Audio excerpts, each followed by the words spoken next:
A 13-year-old stood up in court with nothing but a notebook, and within 2 minutes, everyone, including the judge, was dead silent. The courtroom smelled like old wood and anxiety. Some folks were whispering, others shifting in their seats, the kind of crowd that only shows up when the case feels close to home. Word had spread fast through Bainbridge, Georgia. A black teenager arrested, a traffic stop gone wrong. The Freeman family, well known at the local high school, church-going, regular folks, suddenly found themselves at the center of something bigger. But no one, not even the judge, expected anything from the boy sitting quietly on the third bench, feet barely touching the floor. Darnell Freeman was 13, skinny, wearing brown corduroy pants and a button-up shirt, his backpack still on. He looked like he should have been in math class, not a courtroom. His mother, Sheila, held his hand tightly. She didn't say a word, not because she didn't want to, but because she couldn't. All her strength was going toward keeping it together. Her oldest son, Caleb, sat 2 benches over, jaw locked, staring straight ahead. Marcus, her middle child, was the one on trial, and everyone had an opinion about it. Some said the cops were doing their job, others whispered about how that traffic stop went sideways real fast. One officer ended up with a busted nose. Marcus had a dislocated shoulder by the time it was over. What most people didn't know, though, was that the argument didn't start until they asked him to get out of the car without telling him why they'd pulled him over. They searched his backpack, then his car, claimed they smelled weed. No drugs were found, just his books, some gum, and a crumpled paper bag from Hardee's. Still, he was charged with resisting arrest and assaulting an officer. That's why Darnell was sitting there now, staring at the back of the judge's head, quiet as the grave, but not because he was afraid. His fingers were gripping a worn-out yellow notepad stuffed with scribbles and tabs he'd spent weeks filling every evening after school, staying up long past his bedtime. Legal dictionaries, old court rulings, printouts from the local library. Nobody knew, not even his mother. The judge called for a brief recess. Marcus's public defender had gotten caught in another hearing across the building. The DA looked annoyed, tapping a pen on her folder. Marcus sat silently next to a deputy, chains clinking softly when he moved. That's when Darnell stood up. It wasn't dramatic. He didn't raise his voice or throw a fist in the air. He simply walked to the front, clutching that notepad like his life depended on it. The courtroom murmurs started immediately. "Sit down," someone whispered, but the judge looked up. His name was Judge Alvin Pierce, an older white man with years of legal dust settled on his shoulders. He peered over his glasses. "Can I help you, son?" Darnell cleared his throat. "Your Honor, I wrote something for my brother. I know, I'm not a lawyer or nothing, but I'd like to read it while we wait. Please." Silence. You could have heard a pin drop.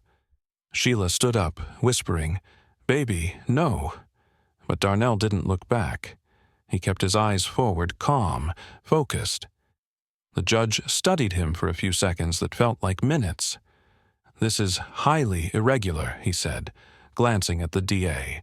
She shrugged. "He's not a witness. There's no harm." And just like that, Judge Pierce nodded once. 2 minutes, that's all. Darnell stepped up to the defense table and laid the notepad flat. His hands trembled, but his voice didn't. "My name is Darnell Freeman. I'm in 7th grade. I came here because I can't sleep no more.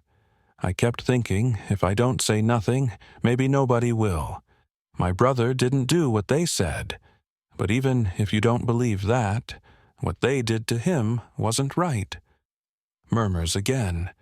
The judge held up a hand, and the courtroom fell silent. Darnell turned a page. "I read about the 4th Amendment. I didn't even know what that was a month ago. But now I do. It says people can't be searched without a good reason. The police didn't have a reason. They didn't tell him why they stopped him. They searched him anyway. He looked up. Isn't that illegal? The judge leaned back in his chair. No answer. Darnell took a breath, his heart pounding now. I'm not trying to make anybody mad. I just want to know, if the law says that's not allowed, how come it happened? What Darnell didn't know was that those few words, calm, steady, and spoken with everything he had already turned the courtroom upside down. Marcus wasn't supposed to be out that night. It was a Tuesday. He had work the next morning at the auto shop, and his boss didn't play around when it came to being on time. But Sheila had asked him to run to the gas station and pick up some milk and diapers. She was watching her neighbor's baby for a couple of days. He grabbed his hoodie, his keys, and headed out. Nothing unusual, nothing even worth remembering until he didn't come back. 2 hours passed, then 3. Sheila tried calling, no answer. Caleb drove around looking for him, hit up Marcus's usual spots, even called the girlfriend he was off and on with. No one had seen him. By midnight, Sheila was pacing, arms folded across her chest like she was holding herself together. Something was wrong. She felt it in her bones. At 1:12 a.m., her phone rang. Caller ID said Decatur County Jail. She froze. Darnell, still awake, peeked from behind the hallway door. He saw his mother sink into the couch like the air left her body. All she said after hanging up was, "They locked him up." Later, Marcus would explain everything. He was driving home, just past Martin Street, when the blue lights popped on behind him. He pulled over, kept his hands on the wheel like he'd been taught. The officer, white guy, early 30s, name tag said Pruitt, approached and asked for license and registration. Marcus gave it to him. "What did I do?" he asked. Pruitt didn't answer, just kept eyeing the car. Then a second officer walked up, tall, black, with a serious face, didn't speak much, just scanned the back seat with a flashlight and asked, "You carrying anything illegal?" "No," Marcus said, already feeling his stomach twist. "Step out of the car," Pruitt ordered. "Why?" That was the moment, that one word, "why," where everything broke. Pruitt claimed Marcus got agitated, that he refused to comply, that he lunged. But Marcus swore, and still swears, all he did was ask a question, one the officer didn't like. They pulled him from the car, pinned him to the ground, his shoulder popped. He said he felt the pain shoot straight to his ribs. The struggle got loud. Someone filmed it from their porch, but the angle was bad. You couldn't see how it started, only the middle and the end. The video showed Marcus cursing, yelling that they were hurting him. It showed Pruitt pinning him with a knee on his back. It showed the black officer looking around nervously but doing nothing. No drugs, no weapon, no stolen items. Still, they booked him for resisting arrest and assault because Pruitt ended up with a scraped arm and a bruised ego. The next morning, the town was split. Some blamed Marcus, said he should have kept quiet, stayed still, been polite. Others said they'd seen enough of these stories. Black kid, nice car, wrong side of town. But Darnell, he didn't say much. He just went quiet, stopped playing video games, stopped riding his bike. He sat at the kitchen table for hours, flipping through a law book Sheila borrowed from the library, highlighting things he barely understood, scribbling notes, copying paragraphs. "You don't need to worry about that," Sheila told him one night. He looked up and said, "But if I don't understand the rules, how do I know if they broke them?" She didn't have an answer. Caleb rolled his eyes. "Man, they don't care about rules when it's us. Doesn't matter what you read." But Darnell wasn't trying to change the world. He was trying to understand it. Every night he kept reading. He asked questions at school. His civics teacher gave him a list of court cases. He read Terry v. Ohio, Map v. Ohio, Illinois v. Wardlow. He watched videos of other trials, wrote down the way lawyers spoke, practiced in the mirror, not for attention. He never told anyone. He just felt like maybe if he could say it the right way, someone might actually listen. But what Darnell didn't realize was that the courtroom had already started to listen, and some people didn't like what they were hearing. It started as curiosity, then turned into something else. After Marcus got arrested, Darnell's world shifted. Everything felt louder. Sirens at night, car doors slamming, voices behind closed doors. His mom tried to keep things normal, made breakfast like she always did. But even the clatter of her spoon against the pot sounded tense. Nobody said it out loud. But the house had changed. Everyone was just waiting. Darnell stopped playing basketball after school. He'd walk straight home, head down, ignoring the usual jokes and noise from the corner store. Once inside, he'd go straight to the dining table, slide his backpack off, and open his notepad. He wrote down everything Marcus said about that night, what time it happened, what the officers looked like, where they told him to stand, which words were said first. Darnell was careful with the details. He wanted it all exact. At first, he thought he'd write a letter, something short, a note to the judge explaining how his brother wasn't a troublemaker, how he helped people at the shop and once carried groceries for an old woman named Mrs. Gertrude, who gave him a $10 bill and said he had good manners. But then he read the charges and the police report. The language felt twisted, cold. It made Marcus sound like a threat, like a problem that needed to be handled, not someone who brought home half a paycheck every Friday and shared it with his mom when bills got tight. So Darnell dug deeper. He started asking questions during homeroom. At first, the teachers gave him simple answers, but when he kept pushing, one of them, Mr. Voss, the civics teacher, handed him a copy of the Constitution and a stack of articles. You want to know what your rights are? Start here. That night, Darnell stayed up past midnight, eyes scanning every word. He didn't understand it all, but he understood enough. That's when he read about the Fourth Amendment. It protects people from unreasonable searches and seizures. The article said it hit him like a punch. He flipped back to his notes. No probable cause, no warrant, no explanation for the stop. Just, we smelled something. That's all it took to tear his brother out of the car and onto the pavement. He asked Mr. Voss about it the next day. Smell is subjective, the teacher said. In some states, it's enough. In others, it's not. But what about here? Darnell asked. That's where it gets tricky, Mr. Voss replied. The courts decide what's reasonable. That word, reasonable, stuck in Darnell's head like a rock in a shoe. It sounded like fairness, but it was slippery. Who decides what's reasonable? A cop who's nervous, a judge who's tired, a prosecutor who wants a win. He wrote it in big letters across the top of his notebook. Who decides what's reasonable? He started organizing his thoughts like arguments, bullet points, questions, citations.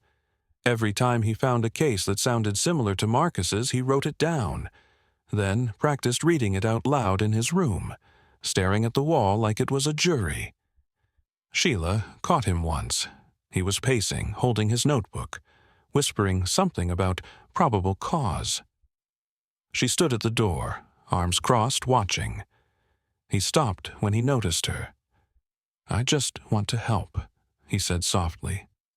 Her face softened. "I know, baby." He didn't say anything back, just nodded and kept reading. Sheila walked away but left the door open. Every day for the next 2 weeks, Darnell kept going. He stopped watching cartoons, stopped texting his friends.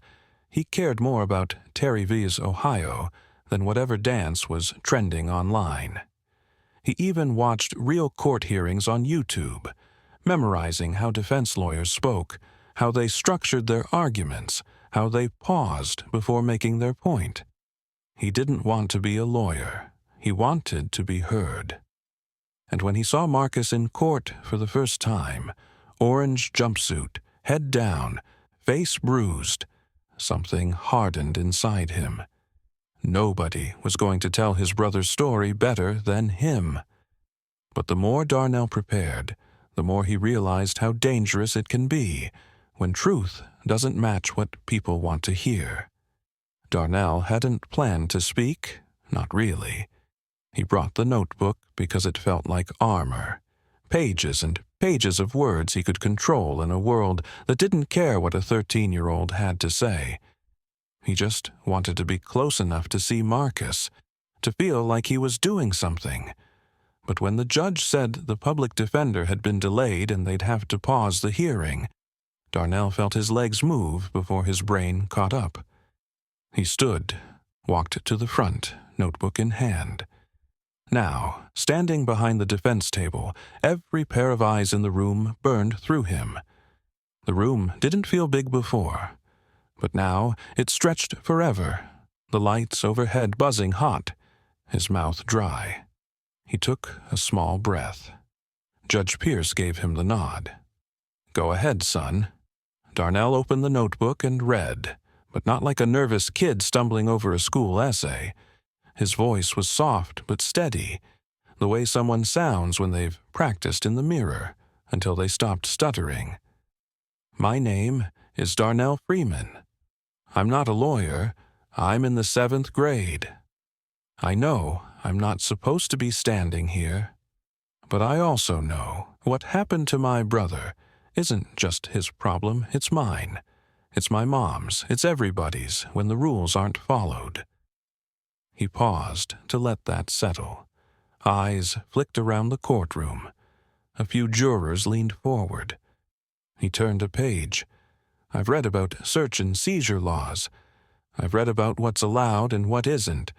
I'm not here to make excuses for anybody. I just want to ask why my brother was pulled from his car, searched, and hurt without a clear reason. The police said they smelled something, but smell isn't proof, it's a guess. Since when is a guess enough to throw someone on the ground?" Murmurs started again, this time louder. The judge glanced at the bailiff. The room quieted. Darnell looked up, his voice firm now. "They didn't find anything in his car, no drugs, no weapons, but he's sitting here like a criminal. Meanwhile, they get to go back to work like it's just another Tuesday." Someone in the back said, "Let the boy speak." Darnell pointed to a paragraph in his notebook. "According to Map versus Ohio, evidence found during an illegal search can't be used in court. So, if the search was illegal, what's left?" The prosecutor shifted in her seat. Judge Pierce blinked slowly. Darnell took a final breath. "I'm not saying my brother is perfect, but if the law matters, it should matter for everybody, even him, even us." He closed the notebook gently. That was it. The room stayed silent for a long second, like it was waiting for permission to react. Then something odd happened. The judge didn't speak, the prosecutor didn't object, even the bailiff looked down, hands folded tight. Marcus, seated beside the deputy, stared at his little brother like he was looking at him for the first time. Sheila's hand went to her mouth. Tears welled in her eyes, not because Darnell was brave, not because he'd said anything fancy, but because he understood. Because for the first time since that awful night, someone in that courtroom had told the truth out loud, and it wasn't a lawyer. It wasn't an expert. It was a skinny kid with old sneakers and a yellow notebook. But as the room sat stunned, what nobody noticed was the man in the second row pulling out his phone, not to record, but to make a quiet call that would shift everything Darnell had just set in motion. The man who made the call was Mr. Anthony Craig, a private defense attorney out of Columbus. He wasn't flashy, gray blazer, low voice, the kind of guy who usually stayed in the background. He'd shown up that day as a favor to a friend, just to observe. But once Darnell finished speaking, Craig leaned forward and didn't move for nearly a minute. Then he slipped into the hallway and dialed. Inside the courtroom, the silence was starting to break. Judge Pierce finally cleared his throat. "That was unexpected," he said, voice low.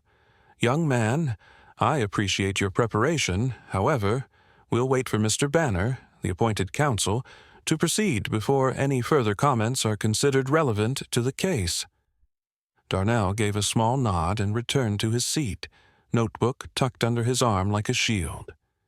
His hands were shaking now. He'd done it, said it all, but he had no idea what would come next. Marcus glanced at him and smiled. "Thank you." Outside the courtroom, Craig was finishing his call. "You need to get down here," he said. "This case is a mess, and that kid just laid out a better defense than half the lawyers I've worked with." By the time Banner, the public defender, arrived 20 minutes later, the air in the room had shifted. No one was looking at Marcus the same way. They weren't seeing a suspect anymore. They were seeing his family, his little brother, a kid with legal terms in his pocket, and no business knowing what a motion to suppress even meant. The judge called the court back into session. Banner apologized for his delay, flipping through papers as he walked to the front. But Darnell had done something that no defense strategy could pull off in a day. He made people care. Banner noticed it too. The jury, the courtroom staff, even the DA. Everyone had this quiet edge now, like they were second-guessing everything. He adjusted his approach immediately, more respectful, more deliberate, less talk about resisting, more focus on the officer's decision-making. Darnell sat still, eyes locked on every word. He noticed how the prosecutor's tone softened.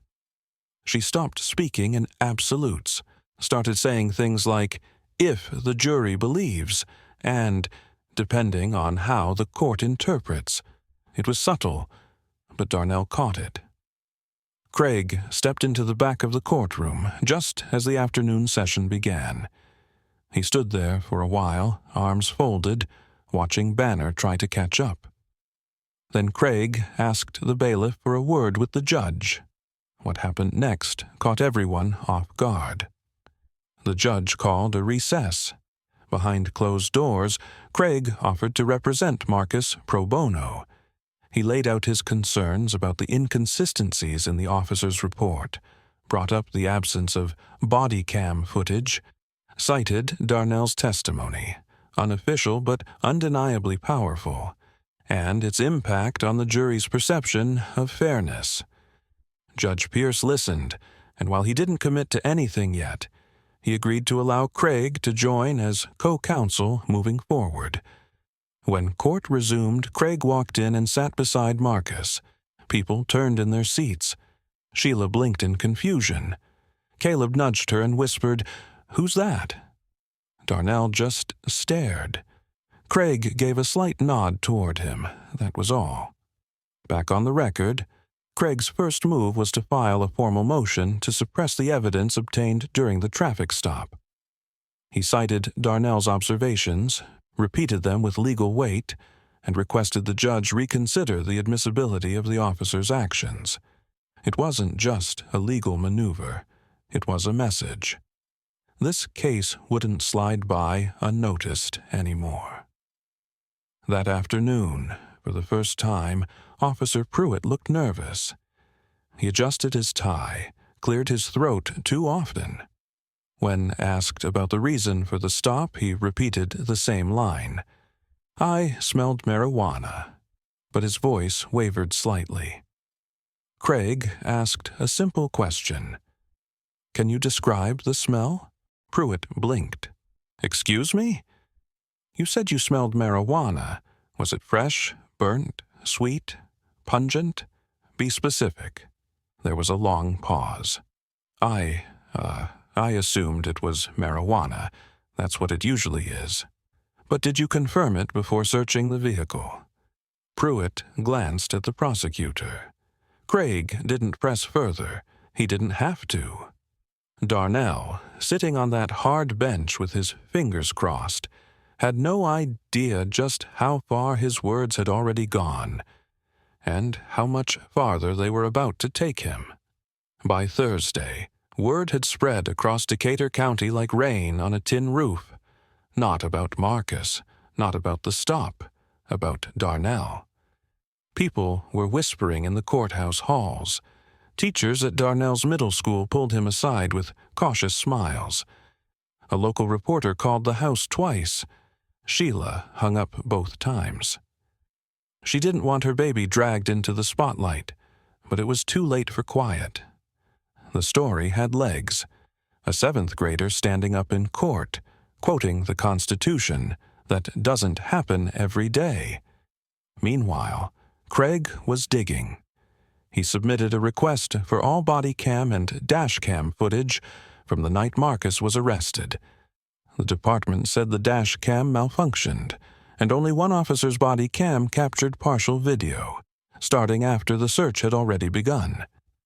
Craig didn't say much, but his jaw clenched when he saw the timestamp. Back in court, Craig picked apart the arresting officer's testimonies with surgical calm. He asked Officer Pruitt to confirm the time of the stop, the lighting conditions, the radio call history. With every question, Pruitt's confidence thinned. Then came the bombshell. Craig presented a security video from a small store near the corner where Marcus had been stopped. A grainy shot, but you could clearly see Marcus's car being followed, lights flashing. At no point did Marcus swerve. He didn't roll through a stop sign, nothing erratic. The defense rested their argument on that. No clear reason for the stop, no confirmation of a suspicious smell, and no discovery of illegal items. On top of that, Marcus had visible injuries and no charges for possession, only for resisting and assault. The prosecutor didn't have much left to lean on. The judge called for a recess. The courtroom emptied into the hallway. Sheila sat on a bench, Darnell beside her. She hadn't said much the past few days. Her face looked tired in a way no nap could fix, but she reached over and squeezed Darnell's hand. "You did more than I ever could have asked for," she whispered. He looked down at his sneakers. "I was just trying to help." Caleb walked up with 2 sodas, handed one to Darnell. "Kid, I don't know what you're gonna be when you grow up, but people better watch out." For the first time in days, Darnell smiled. That afternoon, when court resumed, Judge Pierce looked worn too. He tapped his pen against the desk, exhaled, and turned to the room. "This has been a difficult case," he began. "Emotions are high. Facts have been incomplete. But the defense has raised substantial questions about the legality of the traffic stop.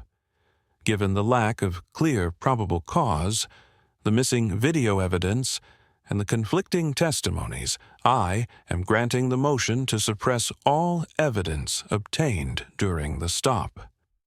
Gasps broke out across the room. That meant the case, at its core, was crumbling. Without the supposed justification for the arrest, the rest of the charges were on shaky ground.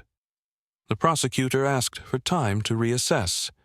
Judge Pierce granted it, but the message was clear. This wasn't going the way they thought. Outside the courtroom, Marcus was released on his own recognizance until the next hearing. No orange jumpsuit this time, just jeans and a gray hoodie. He stepped through the courthouse doors and stopped. Darnell was waiting for him. Marcus stared at him for a second, then pulled him into a hug, tight and wordless. Sheila joined them, arms around both boys. People passed them on the sidewalk, glancing, whispering.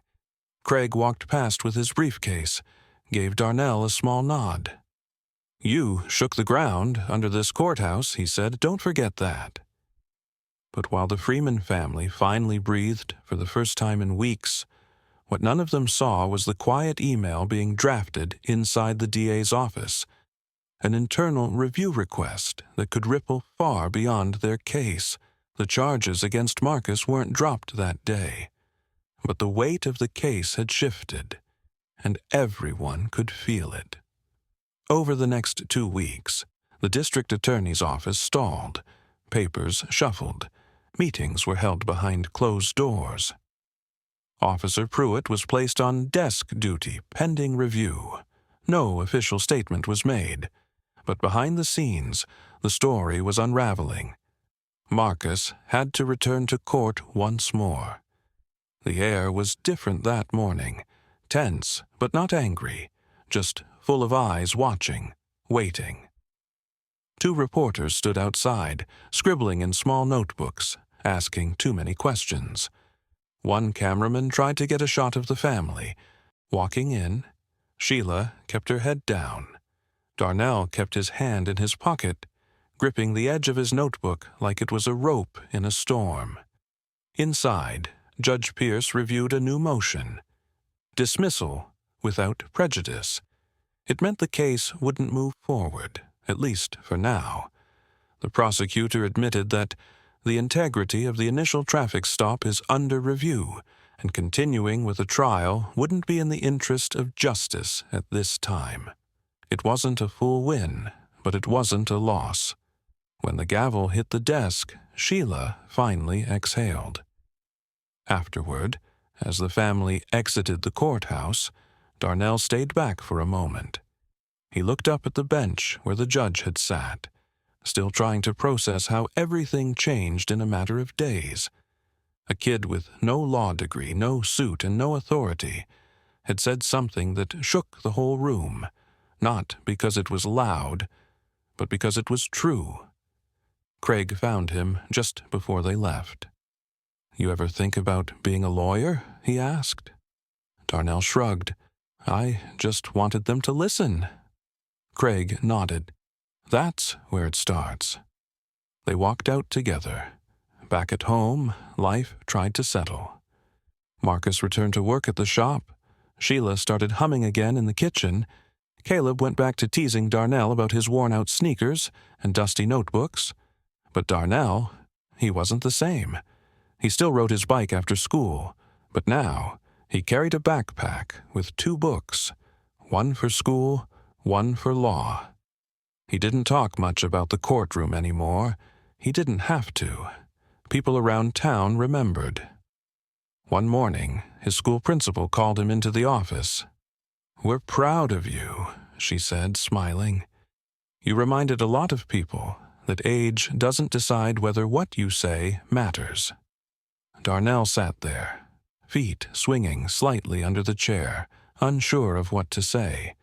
The principal reached into her drawer and handed him a new notebook, leather-bound, pages clean, untouched. "Keep writing," she said. He did, not because he wanted to be famous, not even because of what happened to Marcus, but because something cracked open in him during those long nights at the dining table. He learned that silence can be just as dangerous as ignorance, that sometimes the people who are supposed to protect you get it wrong, and when that happens, someone has to speak, even if their voice shakes. A few months later, Darnell stood in front of his civics class for a school presentation. No courtroom, no judge, just desks, backpacks, and the sound of a squeaky whiteboard. He told the story, not to brag, not to relive it, but to explain how knowing your rights might be the only thing standing between you and injustice. At the end, he paused. Most of us won't be in a courtroom anytime soon, he said. But every time we stay quiet about something wrong, we give it more power. I didn't speak because I'm brave. I spoke because I couldn't keep quiet anymore. His classmates clapped. His teacher wiped her eyes. And Darnell, now smiling in a way he hadn't in months, closed the notebook. Because sometimes change doesn't start with a headline or a law. Sometimes it starts with a kid who's tired of watching people he loves get silenced. If this story made you feel something, if it made you think even for a second, please subscribe. There are more stories like this that need to be told, and maybe, just maybe, someone out there will hear one and realize they've got something to say too.